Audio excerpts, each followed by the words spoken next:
Patrick Sloan, a problem sleuth of the highest caliber, and his associates Ace, Dick Dunn, and Peter Inesco attempt to hire the infamous gang of ne'er-do-wells known as the Midnight Crew to help them crack a case that has had him puzzled for some time now. This limited edition of the ongoing story's first acts collects and refurbishes the previously separate Troubles of a Legitimate Businessman, Associates of a Legitimate Businessman, Secrets of a Legitimate Businessman, Investigation of a Legitimate Businessman, and Lifestyle of a Legitimate Businessman into one multi-chaptered work for ease of access and new insights. Come read this newer, more definitive edition of the fic that people are calling hard-boiled and sparsely updated. That's very good. And then we have a brief description of like the history of writing it, and then chapter one, Troubles. Narrator, take it away when you're ready. Jack didn't need this. Jack didn't need this at all. Jack didn't need this dickweed detective to come bother him with his dickweed detective bullshit.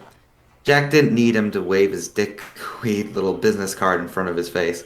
Jack didn't need to read the irritatingly shiny and embossed green print. P. Sloan and Associates, Private Investigators, it read. In case anyone was curious, which Jack wasn't. Jack didn't need to be interrupted in the most important week of the last 3 years by some amateur gumshoe with some score to settle or point to prove. What Jack needed was for this man to get the fuck out of his office and let him work. Listen, mister. Sloan. Patrick provided, nodding toward the business card. Jack leaned forward, gripping his pencil quite a bit more tightly than would have been necessary.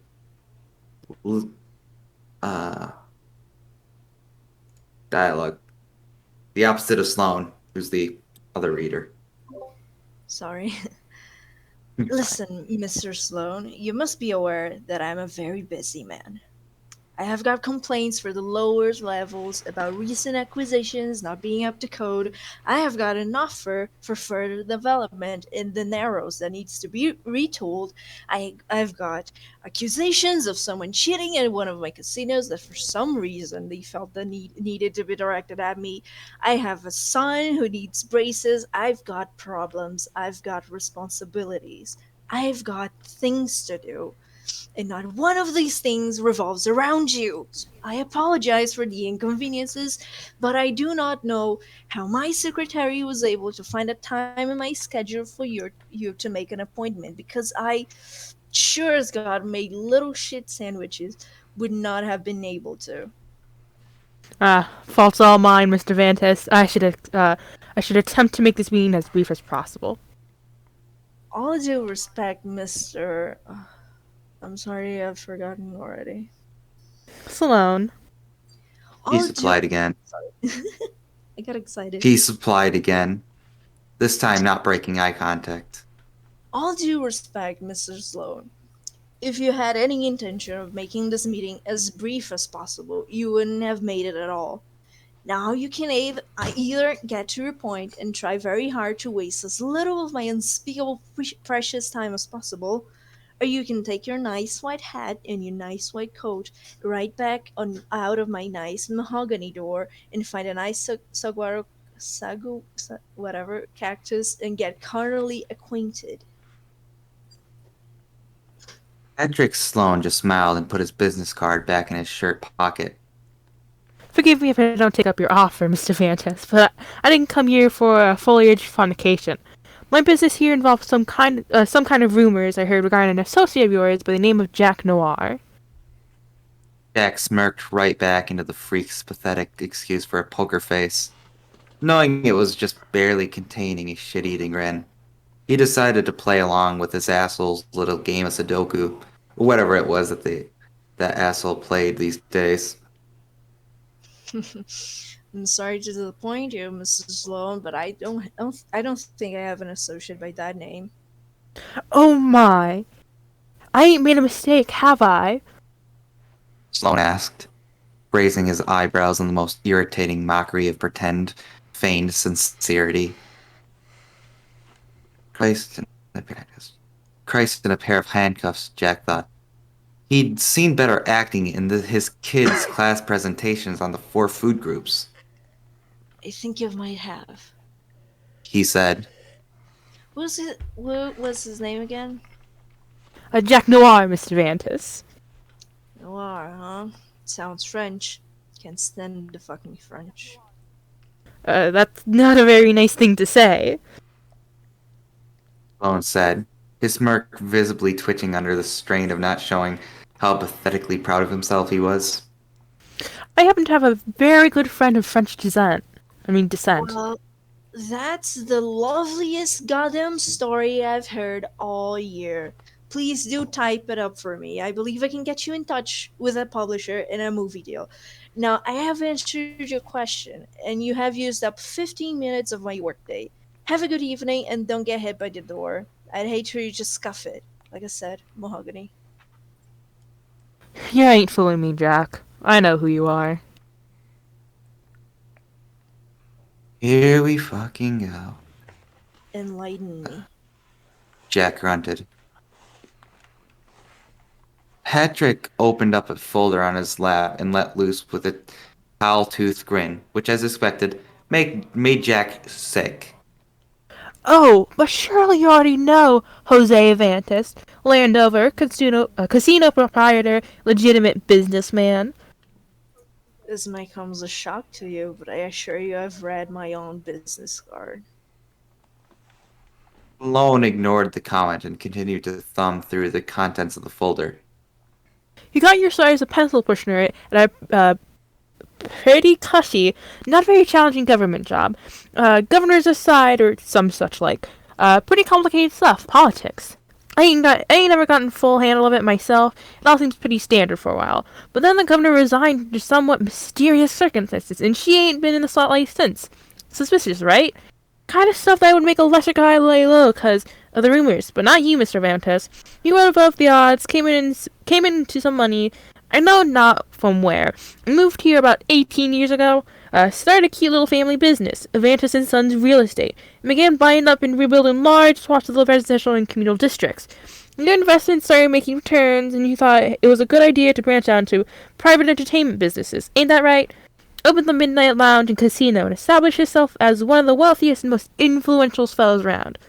And with your newfound reputation, you decided to actually make a family of your family business, and quietly adopted a kid from Indiana. Named him Carter, though. Wouldn't want the public to think your folks are too ethnic, right? Or just ethnic enough. Today, you are the owner of 4 casinos, including one under construction at Silicon Bog, in addition to most of the property in the Lower West Side, and the entirety of the Narrows. He shut the folder and smiled that disgustingly self-loving smile. Jack pressed a button on his intercom. Maul, He said, check to see what it costs to commission a book. I think we found an expert candidate for my biographer. He then turned and stared at Sloan with an expression he hoped the fedoraed freak could feel, like a million little Kalashnikov bullets. We'll be in touch. Oh, but I'm not done, am I, Mr. Noir? Sloan reached into his briefcase and pulled out another folder. A little bit more, isn't there? We've got a little bit of a rap sheet. Ain't that right, Jack Noir, Jose Vantis? Jose Vantis. You're also also known as Jack Vantis, right? Which means you're also known as Jack Noir, and also known as the Black Jack Vantis. And even also known as Spade Slick, crime boss of the organization colloquially known as the Midnight Crew. Not exactly the most difficult problem I've had to figure out in my time, Jack. It ain't no secret that the Midnight Crew has been getting a little bit of a turf war with some of the boys in the nice green suits that work for Lawrence English in the Felt Manor for some manner of long time. And he owns one of the serious shares in your business competition, so I think you can see where I'm going with this. Jack lowered into the pasty white Crenton's annoyingly green eyes. Only assholes have green eyes. Any decent human being would have the courtesy to have brown eyes like a normal person. Dear Lord, Jack hated this man. Congratulations, Encyclopedia Brown. Fucking fabulous. I think I have my 25 cents around here for work. I ain't here for your money, Mr. Noir. Well, I should fucking hope not. What did you come here for? You sure as hell didn't come here to try to bring me in. Didn't I? Believe me, the thought has crossed my mind. Jack tried to laugh bitterly, but it came out as a small choking noise. You wanna bring me in? Shit, I like to see you try. Come on, you come in here, waste my time, spout some bullshit anyone can learn from a pickpocket and a copy of Time magazine, and you wanna bring me in? You ain't got jurisdiction. You're not a cop. You're a private detective. Hell, you're not even a proper detective. He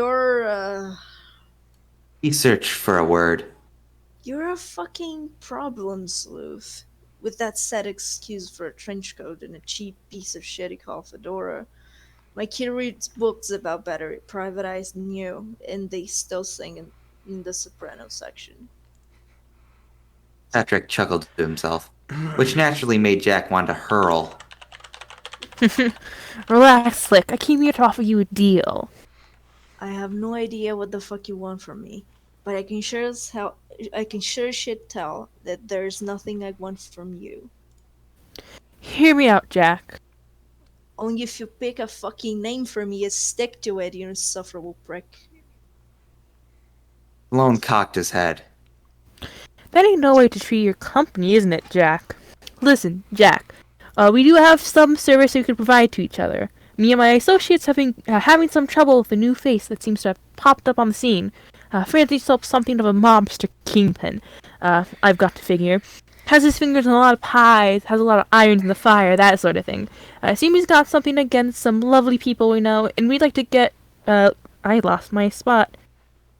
It seems like he got something against the lovely people we know, and we'd like to maybe see him come up short for once. Maybe get him a nice new stripy wardrobe, or a hemp necklace. He mimed hanging a noose. We don't know a hell of a lot about him, but a few sources we have only know him as the DMK. Problem is, we can't seem to find him, let alone get leverage to put him behind bars. All we know is that he's running some show, drugs of course, maybe kidnappings, but probably more. More than a couple nice people have been disappearing, and we think it's him. Silence. So, Jack asked. So, my proposal is simple. We've got to get an angle on DMK. You've got English and his boys breathing down your neck. If you and your friends do me and mine a favor with Mr. DMK, we could graciously return it by bringing the heat down hard on the felt. What'd you say? There was silence again. Sloane, apparently, was the one who felt he had to break it this time. What'd you say, Jack? He said again. We got a deal? Jack continued to stare at Sloane for a while, then leaned back in his chair. Without breaking eye contact, he reached into his coat pocket, produced a butterfly knife, and twirled it absently. the very next thing I'm about to say will be enormously important. I do not wish to repeat myself, so I would like you to pay extra special careful attention to my words, alright? Sloane started to coolly nod his assessment. Sloane started to coolly nod his assent, but was abruptly cut off by Jack's hand gripping his tie and Jack's knife grazing his neck. Listen here, problem sleuth. We ain't got a deal. We ain't got shit. I ain't helping you with a crummy ass, pansy ass, candy ass, wannabe DMK bullshit. And whatever beef I got with Laurie English and his gang of green suited fuckfaces is my own business. Now you ain't gonna bring me on your homemade paddy wagon. You ain't gonna shit when it comes to dealing with a proper boss, and you ain't gonna get my assistant in your face violating Nancy Rent-A-Cop horseshit. Now, are you gonna go out my door, go down the hall, down the elevator, 8 floors, go across the street, and get the fuck out of my nose hairs? Do you understand me? Sloane looked dead into Jack's eyes without so much as a twitch in his eyebrows. Jack was honestly impressed at the kid's cool under pressure, as much as he hated to find something to admire. I ain't afraid of you, Slick. Sloane said. Jack could tell he meant it, which only served to piss him off even more. You got guts, douchebag. I'll give you that. But there's a very fine line between being the brave little toaster and being the guy who gets brutally murdered with a butterfly knife.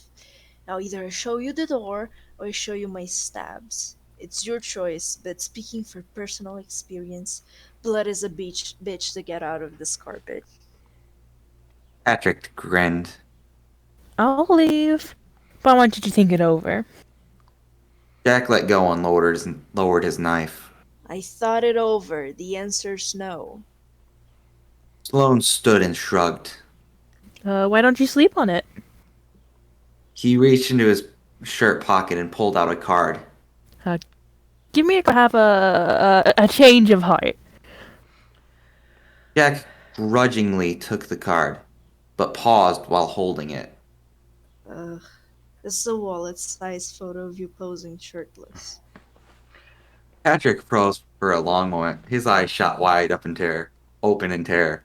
He then quickly snatched the photo back, flustered. This is for someone else. This was not the card I meant to show you. He looked around anxiously, as if about to say something, then threw down his real business card. I have to go. Sloane said, and he rushed out of the office, slamming the door behind him. Jack stared at the door and stabbed his knife into a legal pad. You can build a city from the ground up, he thought, but there's always going to be a few tool bags left over. He decided to write that down. Might look good on that asshole's tombstone. Nice. That was really You good. did it. Also, was Halberdier42, thank you so much for the follow. Oh, hi. Welcome. That was a really fun fic. That's That was a lot of This fun. fic's writer. That's how. Oh, dope. It is how- Well, shit. Oh yeah, you're right. That is the name. That's very distinctive. Yeah, good job writing this. This is really really entertaining. So I think we're probably gonna be coming back to this one at some point, possibly as a regular for community reads. So yeah, y'all did great. That was a lot of fun. Was. Alrighty. I Yeah. had a lot of fun. Yeah. It was just- I am a little bit biased since I love Problem Suit, but I really enjoyed that. Yeah, no, it's good Also, stuff. Dialogue in this. That was very fun and very good when the picture came out. Yeah. Yeah, that was so funny. That was so It funny. was so in character, to That be was honest. very good. Yeah. Whoops. Uh-oh.